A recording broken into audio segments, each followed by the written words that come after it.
एक माँ की बेबसी। इस कविता को पढ़ते समय आँखों के सामने कई चित्र बनते हैं। बचपन का चित्र, बचपन के खास समय, खेल और साथियों का चित्र। उन साथियों में एक खास साथी रतन का और एक माँ का चित्र। इसे पढ़ो और महसूस करो। कविता धीरे धीरे पढ़ने की चीज़ है। उसे मन में उतरने में काफ़ी समय लगता है।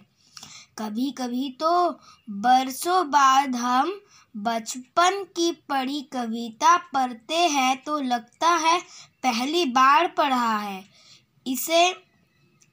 कविता पढ़ने के बाद मन के किसी कोने में घर बना लेती है।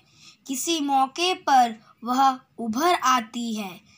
कविता कहानी सबके साथ यह होता है, इसीलिए हमें इससे चिंतित होने की ज़रूरत नहीं कि कविता एक बार में पूरी तरह समझ में आ रही है या नहीं। अगर उससे सिर्फ एक चित्र ही उभरता है तो भी कविता कामयाब है। तो हम लोग इस कविता का पाठ शुरू करते हैं। ना जाने किस अदृश्य परोस से निकल कर आता था वो, खेलने हमारे साथ। रतन जो बोल नहीं सकता था, खेलता था हमारे साथ। एक टूटे खिलौने की तरह, देखने में हम बच्चों की ही तरह। था वो भी एक बच्चा, लेकिन हम बच्चों के लिए अजूबा था, क्योंकि हमसे भिन्न था।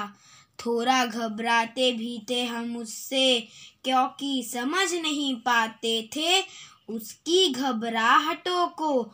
ना इशारों में कही उसकी बातों को, ना उसकी भयभीत आँखों में हर समय दिखती उसके अंदर की छटपटाहटों को।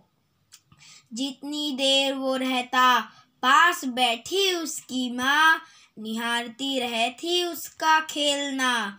अब जैसे जैसे कुछ बेहतर समझने लगा हूँ, उनकी भाषा जो बोल नहीं पाते हैं, याद आती रतन से अधिक उसकी माँ की आँखों में झलकती उसकी बेबसी। कवि कुंवर नारायण। धन्यवाद।